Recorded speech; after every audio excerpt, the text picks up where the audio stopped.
In Nova Scotia, RCMP Commissioner Brenda Lucki has been answering questions at the Mass Casualty Commission this afternoon. It's looking into the 2020 mass shooting in the province. One of the major issues she's been pressed on was the lack of transparency.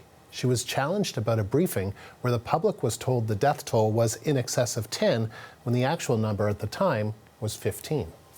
I think their intention was to not to try to manage expectations. Whether it's right or wrong, or whether you or I agree with it, I think they were really trying to manage expectations and not go too far down something that they may have to go back on because things were happening so fast. Again, I'm not saying I'm completely in agreement. I'm just trying to understand how it happened and how we can, when I try to understand how things happen, then I try to figure out how we can make it not happen for the next time. Because it's not very transparent, is it? No, for people, you know, for the families with loved ones, I can't imagine what that meant to them. I couldn't imagine. They're trying to make sense of something, and I don't think that's helping. Lucki is also denying accusations of meddling once again today. The CBC's Catherine Tunney is on the story live from Halifax. So, Catherine, what has Lucki been saying about political interference?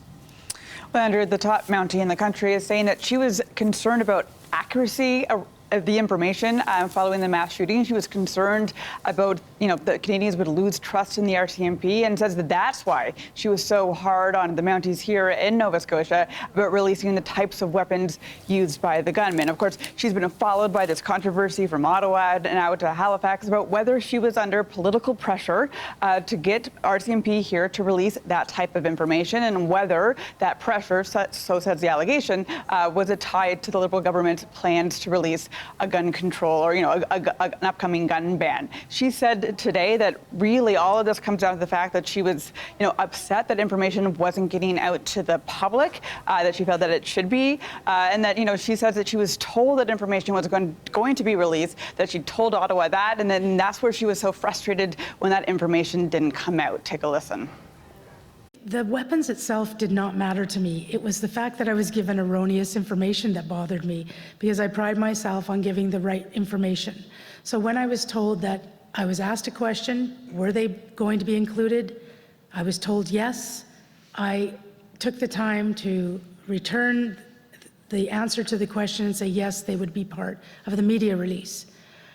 If I had been told that they weren't part of the media release, I would have got on the phone and said, no, they're not going to be part of it. So then I would have had the information corrected. The fact that I was given the wrong information was the part that frustrated me, because it was just yet another example of the miscommunication over the past 8 to 10 days. Now, police in Nova Scotia have argued that they were concerned that releasing that type of information, that the guns that were seized, would have jeopardized their active investigation, might have tipped off people that they were potentially investigating. Today, Lucki says that she believes that communications is just as important as police operations, and that the RCMP should be more transparent about the information that is given out. Now, the lawyer Michael Scott, who you saw in that clip just before I started to talk, he was pushing back a little bit on that line, mainly because it's become up that Darren Campbell, Superintendent Darren Campbell, was booked actually to speak to CBC in a sit-down interview, and that RCMP headquarters was behind canceling that interview. And he tried to get her to reconcile. Well, why did you push for that interview to be canceled? But yet you're talking about transparency today. She didn't really have a clear answer. So once again we're having this conversation about political interference, and we seem to be having these conversations that go round and round with, without a clear answer. And so, Catherine, can you take us through some of Lucki's testimony from earlier in the day?